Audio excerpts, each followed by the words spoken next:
బీసీలకు 42% రిజర్వేషన్ కల్పించడానికి ముఖ్యమంత్రి రేవంత్ రెడ్డి ఆధ్వర్యంలోని తెలంగాణ ప్రభుత్వం చిత్తశుద్ధితో పనిచేస్తుందని టీపీసీసీ ఉపాధ్యక్షుడు Kukatpally Congress party assembly incharge Bandi Ramesh అన్నారు.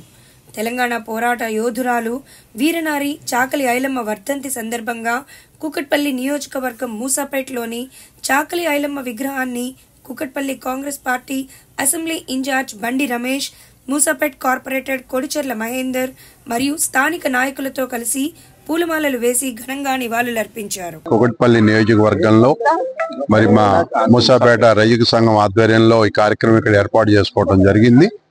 మరి ఐలమ్మ గారి పోరాట స్ఫూర్తి వీరనారి, మరి ఆ రోజుల్లో నిజాంలకు ఎదురొడ్డి పోరాడి వీరనారిగా నిలిచినటువంటి మహా వ్యక్తి ఐలమ్మ గారు. మరి రైతులకు అండదండగా ఉండి మరి నిజంగా ఆ రోజుల్లో పంట కోసుకోవడానికి కూడా కోసుకోలేని పరిస్థితి ఉన్న రోజుల్లో ఆమె ఒక మహిళ అయినప్పటికీ కూడా మరి తెగించి పోరాడి అందరి పేచమణిచి తను అనుకున్న సాధించినటువంటి గొప్ప నైజం కలిగిన మహా వ్యక్తి వీరనారి ఐలమ్మ గారు. అటువంటి వర్ధంతిని వాళ్ళ ప్రభుత్వం తరపున కూడా అఫీషియల్ గా చేసుకుందామని చెప్పి ప్రభుత్వం నిర్ణయం తీసుకోవడం కూడా చాలా సంతోషకరమైన విషయం.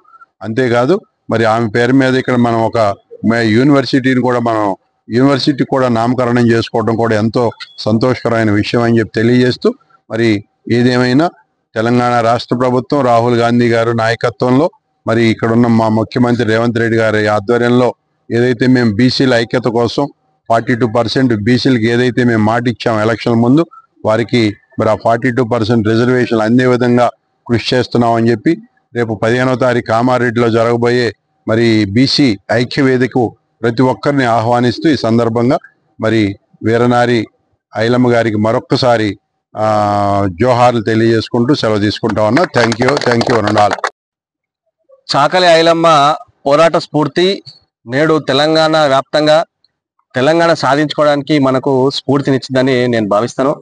ఆమె నిజాం నిరంకుశ పాలనకు వ్యతిరేకంగా ఒక వీరనారిగా ఈరోజు పూర్తి తెలంగాణ రాష్ట్రంలో ఒక వీరనారిగా ఉన్నారంటే వారి యొక్క పోరాట స్ఫూర్తిని మనందరం కూడా గుర్తు చేసుకోవాలి.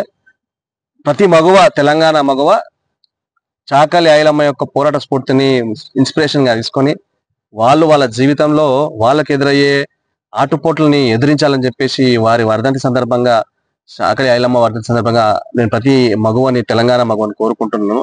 ఎందుకంటే ఈ రోజు సమాజంలో అనేక ఇతృతాలు ఉన్నాయి, స్త్రీలు అనుభవిస్తున్నటువంటి విషయాలు. సో చాకలి ఐలమ్మ తను ఒక్కరైనప్పటికీ కూడా నిజాంని ఏ విధంగా ఎదిరించింది అనేది ఈ స్ఫూర్తిగా తీసుకోవాలని చెప్పేసి వారి వర్ధంతి సందర్భంగా వారికి నివాళులు అర్పిస్తూ ప్రతి ఒక్క తెలంగాణ స్త్రీని నేను కోరుకోవడం జరుగుతుంది. జోహార్ చాకలి ఐలమ్మ, జోహార్ చాకలి ఐలమ్మ.